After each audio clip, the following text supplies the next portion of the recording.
নাম সংকীর্তন এরকম করতে হবে কি বলেছেন? অপরাধ ছাড়িল কৃষ্ণ নাম, অপরাধ বর্জিত হয়ে নাম করতে হবে। সনাতনের প্রতি মহাপ্রভু বলেছেন, ভজনের মধ্যে শ্রেষ্ঠ নববিধা ভক্তি, কৃষ্ণ প্রেম, কৃষ্ণ গীতে হরে মহা। নবদা ভক্তির মধ্যে প্রথম হচ্ছে শ্রবণ। ভজন করবেন, মালাতে শুধু জপ করবেন,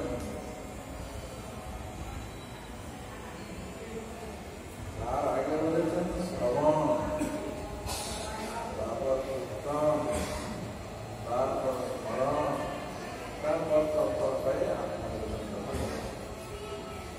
সেই আত্মনিবেদন ক্ষেত্রে আমরা বসে আছি।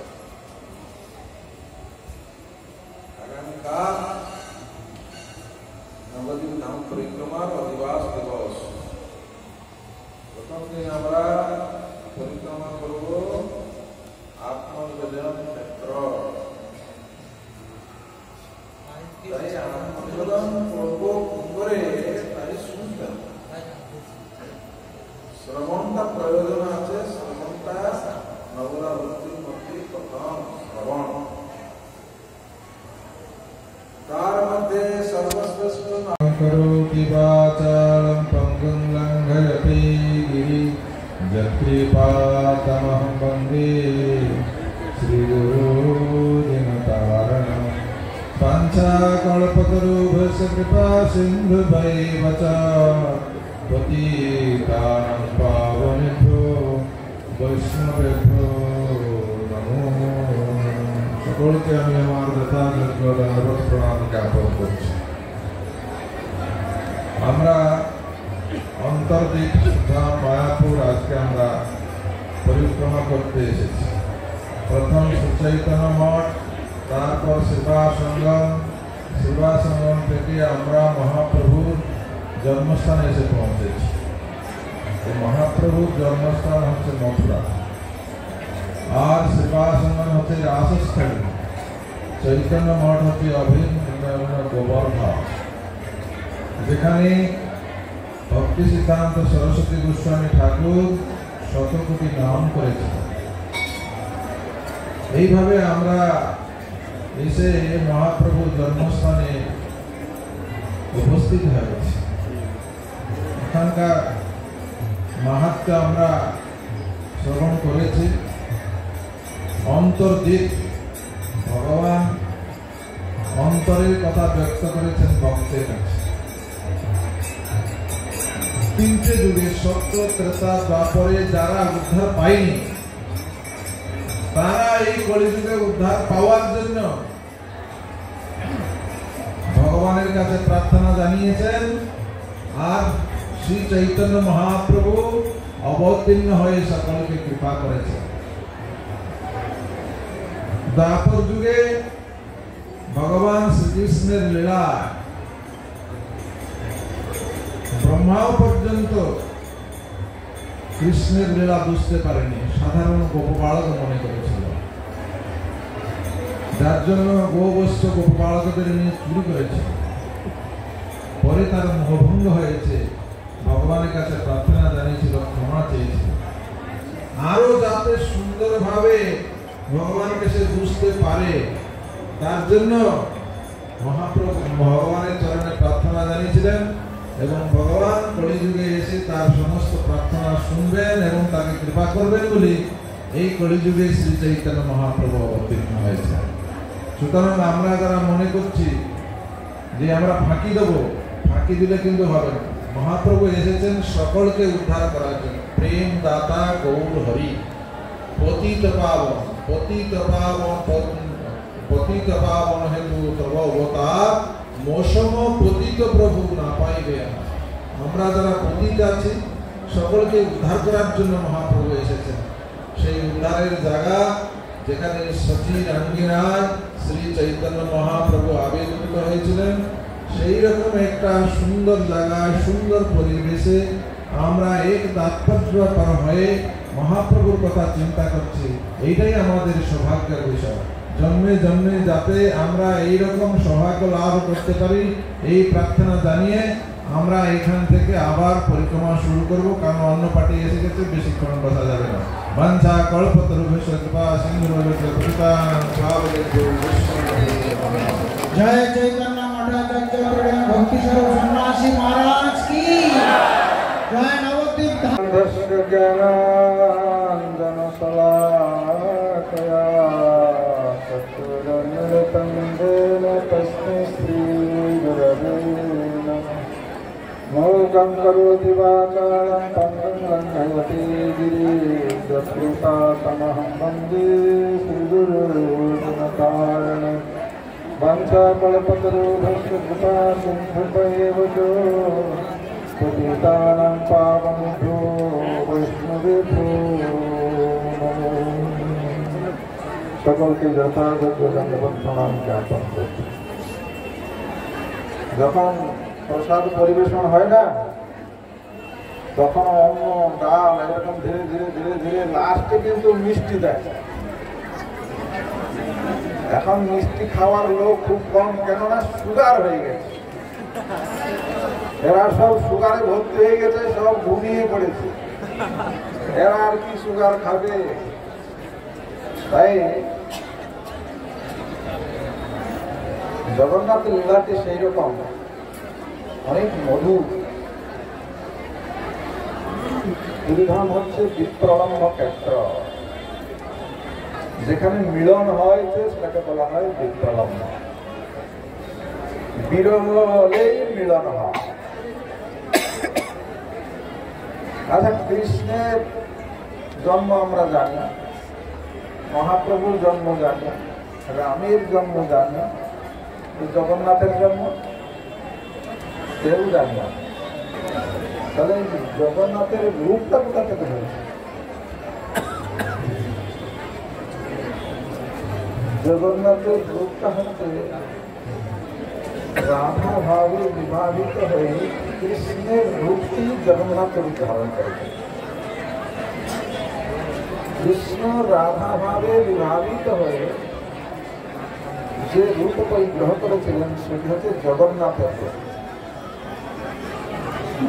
তার চোখগুলো তো বড় বড় কেন, হাত পা নেই কেন?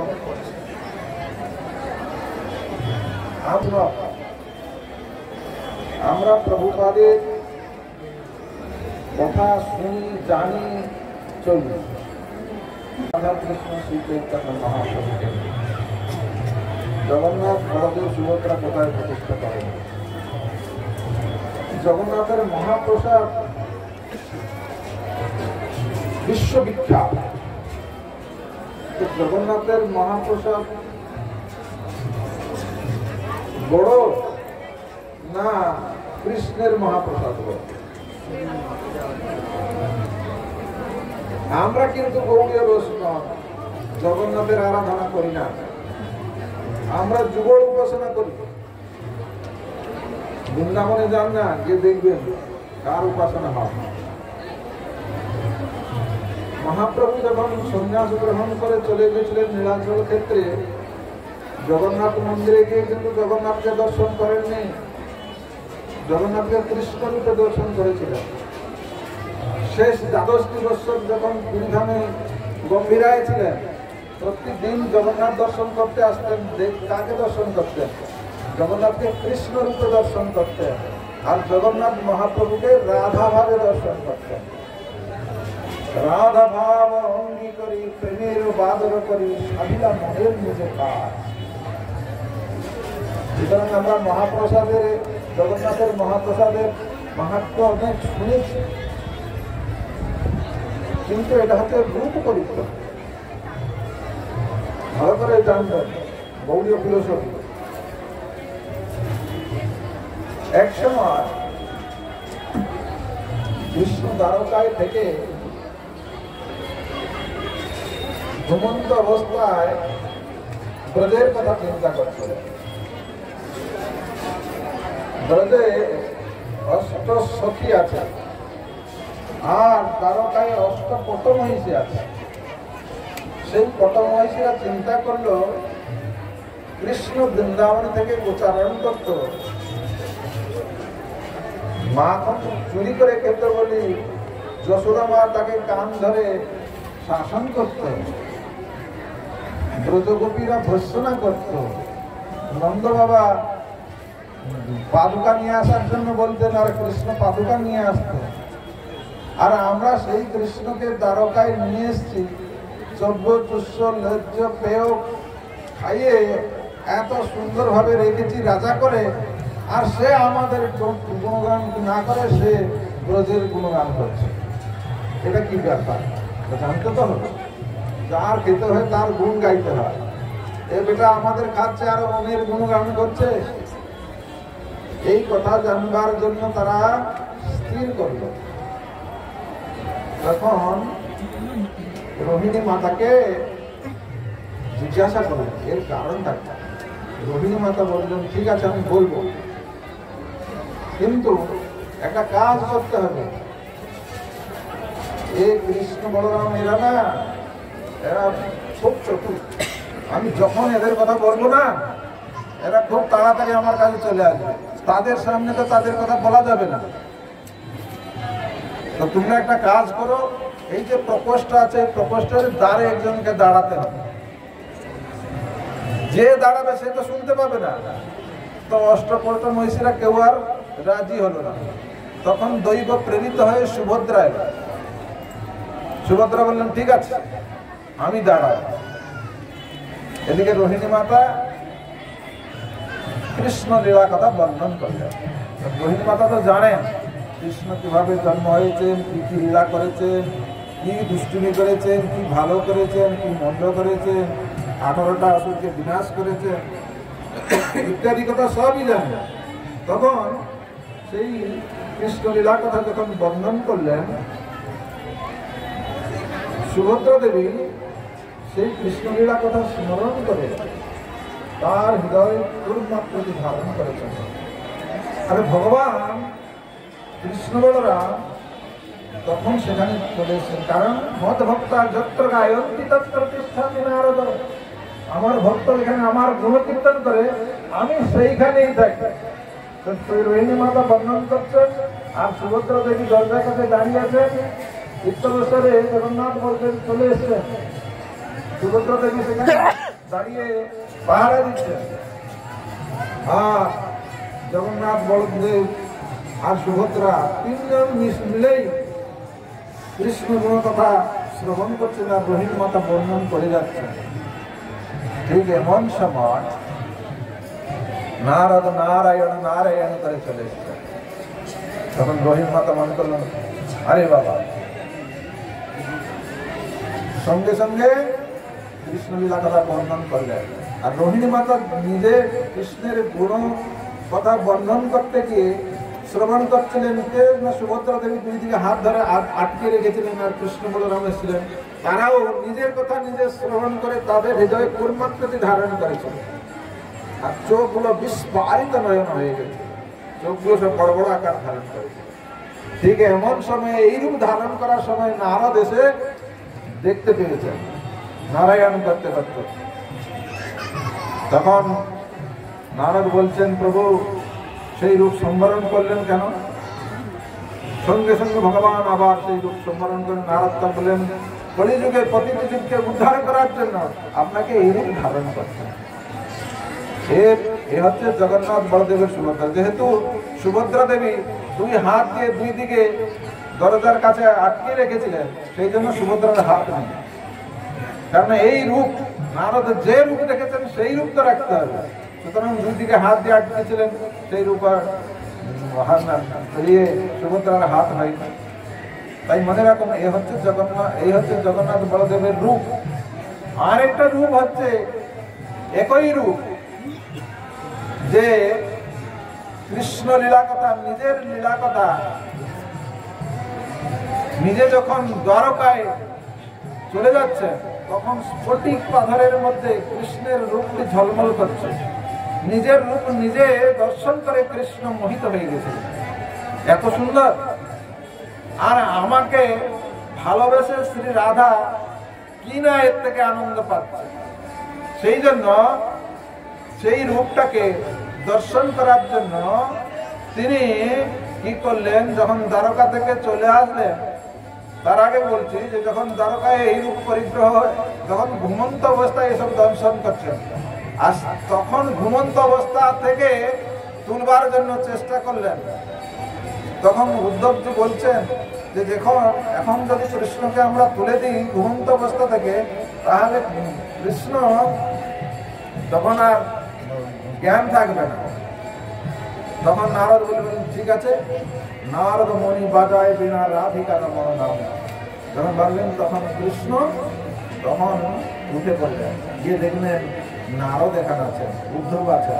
উদ্ধবকে বললেন যে আমার বাঁশি কোথায়? দ্বারকাতে কিন্তু কৃষ্ণের বাঁশি নেই, বৃন্দাবনে বাঁশি আছে, দ্বারকায় বাঁশি নেই। দেখুন জগন্নাথের বাঁশি নেই। তো সেই রকম তখন বাঁশি নেই, উদ্ধব তুমি এখানে। তখন সঙ্গে সঙ্গে কৃষ্ণ ব্রজলীলার কথা চিন্তা করছিলেন, এই জন্য মদমত্ত অবস্থা ধারণ করেছিলেন।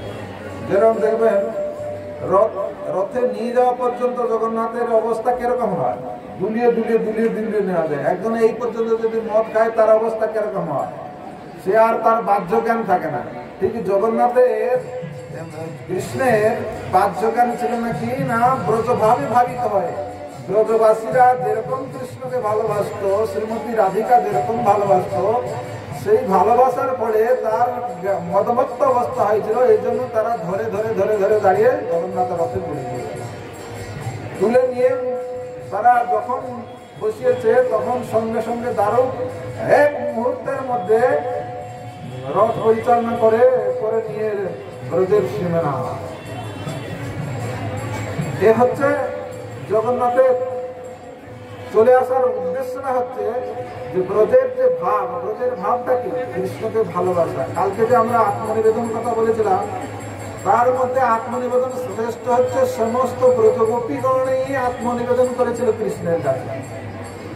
সেই ব্রজগোপীদের ভাবে ভাবিত হয়ে দ্বারকা থেকে কৃষ্ণ যে রথে করে আসছেন, যার জন্য তার রূপটা পরিগ্রহ করেছিল সেই জগন্নাথের রূপ।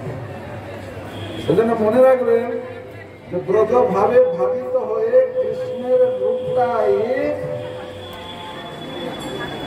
জগন্নাথ রূপ ধারণ করে, অর্থাৎ কৃষ্ণের ব্রজ ভাবটা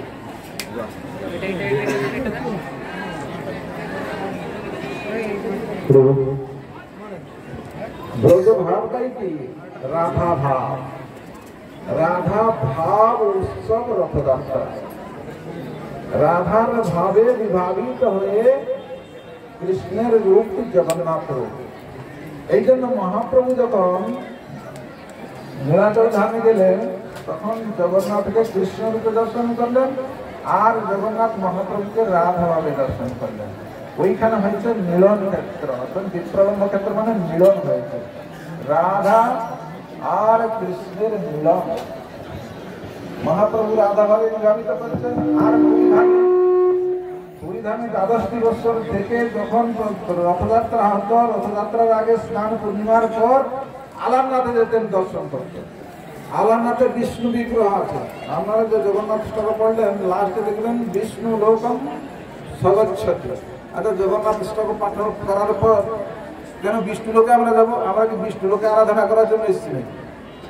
তো সেই আলারনাথে বিষ্ণু বিগ্রহকে দর্শন করতে যেতেন মহাপ্রভু। নিজে আলারনাথকে বিষ্ণু ভাবে দর্শন করতেন না, নিজে কৃষ্ণ ভাবে দর্শন করতেন, যার জন্য মহাপ্রভুর অষ্টসাত্ত্বিক বিকার হয়েছিল, প্রস্তর গলিত হয়ে গেছিল আলারনাথে। আপনারা বৃন্দাবনে গিয়ে যখন যাবেন কৈঠা নামক স্থানে, রাসস্থলী ছেড়ে যখন কৃষ্ণ চলে গেছিলেন, সব খুঁজাখুঁজি চললো, তখন কিন্তু কৃষ্ণ চতুর্ভুজ মূর্তি ধারণ করে কৈঠা নামক জায়গায় ছিলেন। কৈঠাতে যখন যাবেন তখন দেখবেন সেখানে চতুর্ভুজ। আর যখন শ্রীমতী রাধিকা সেই পথ দিয়ে গেলেন, তখন চতুর্ভুজ না দ্বিভুজ হয়ে গেছিলেন। ঠিক আলারনাথেও মহাপ্রভু যখন গিয়েছিলেন, তখন আলারনাথ বিগ্রহ বিষ্ণু বিগ্রহ ছিল না, তখন কৃষ্ণ হয়ে গেছিল। কেন? মহাপ্রভু রাধা ভাবে গিয়েছিলেন। এ হচ্ছে রাধা ভাব। সেই আলারনাথে মহাপ্রভু বিষ্ণু বিগ্রহ রূপে দর্শন করেননি, কৃষ্ণ রূপে দর্শন করেছেন। আর মহাপ্রভু রাধাভাবে শিখেছিলেন। এইটা হচ্ছে তাত্ত্বিক বিচার। সুতরাং আমরা যারা গৌড়ীয় বৈষ্ণব, আমরা যারা যুগল উপাসনা করছি, মহাপ্রসাদে যে জগন্নাথের মহাপ্রসাদ শ্রেষ্ঠ সেটার কথা নয়। আমাদের মহাপ্রসাদ শ্রেষ্ঠ হচ্ছে যুগল উপাসনা, রাধাকৃষ্ণের মহাপ্রসাদই শ্রেষ্ঠ। রাধা মহাপ্রভু এই জগন্নাথের মহাপ্রসাদ, সেখানে জগন্নাথ প্রচুর পরিমাণে খান, খাবারের ঠাকুর, তাই জন্য তার মাহাত্ম্যটা সেখানে বেশি করা হয়েছে, কিন্তু তাত্ত্বিক বিচারে নয়। এই জন্য প্রভুপাদ কোথায় কিন্তু দেখবেন জগন্নাথ বলছে বিগ্রহ প্রতিষ্ঠা করেন, সব যুগল উপাসনা এবং মহাপ্রভুকে প্রতিষ্ঠা করেছে। এই জন্য আমাদের আরাধনা হচ্ছে যুগল আরাধনা। আমরা যে কৃষ্ণকে এই জন্য বলছেন যেই গৌর সেই কৃষ্ণ সেই জগন্নাথ, তাহলে যেই গৌর সেই কৃষ্ণ। আবার জগন্নাথ হলো কি করে? জগন্নাথ তো রথযাত্রায় দ্বারকা থেকে বৃন্দাবনে যাচ্ছে, রথে চড়ি গেল প্রভু নিজাড়া।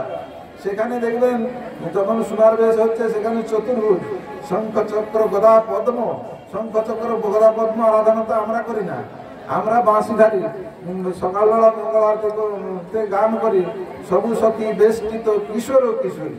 সুতরাং আমাদের আরাধনা জগন্নাথ আরাধনা নয়, আমাদের আরাধনা হচ্ছে কৃষ্ণ আরাধনা। ভুল হয়ে যাবে কিন্তু, এই হচ্ছে তাত্ত্বিক বিচার আছে। যাই হোক, এখন অনেক সময় আছে, মহারাজ আবার সুযোগ মহারাজ পাঠ করবেন, পাঠ করার পরে আমরা আবার ফিরে যাবো। সন্ধ্যার সময় আবার বিস্তারিতভাবে আমরা ভগবানের কথা জানবো। বাঞ্ছা কল্পতরু কৃপা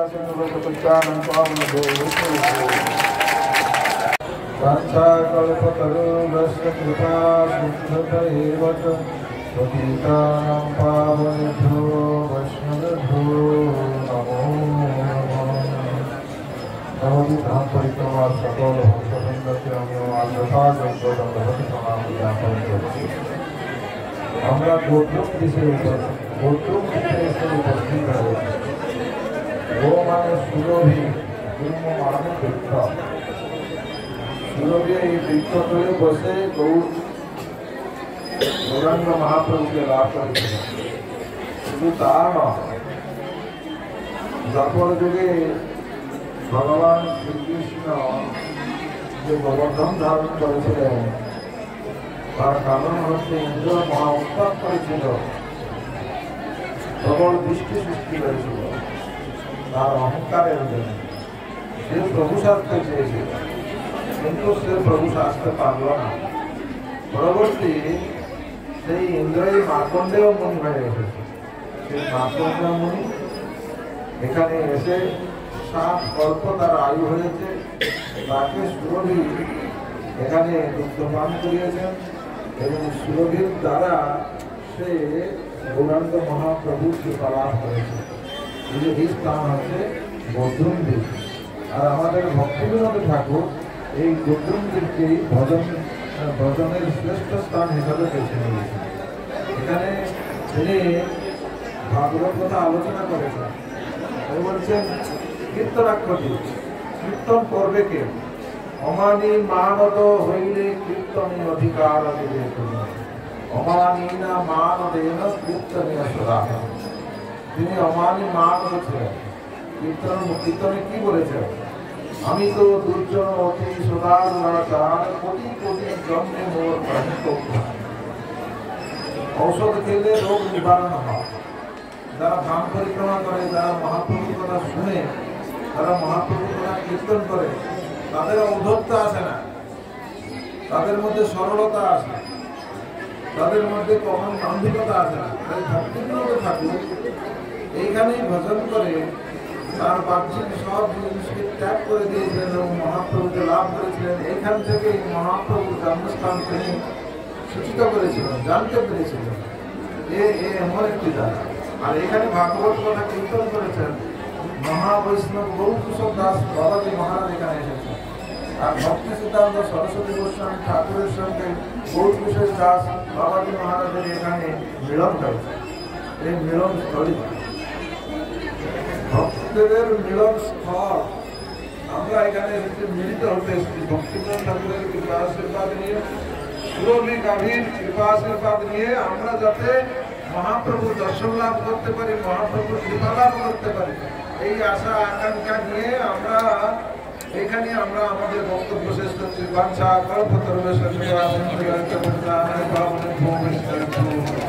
আচ্ছা শুনুন, আগে আগে চৈতন্য মঠের ব্যানার যাবে, তারপরে রত্নধরম গুরু গর্ভ বিমুক্ত সুকৃততরম বর বৈষ্ণব সদ্গুণ শোধপদম প্রণমামি সদা জ্যোতিপদম।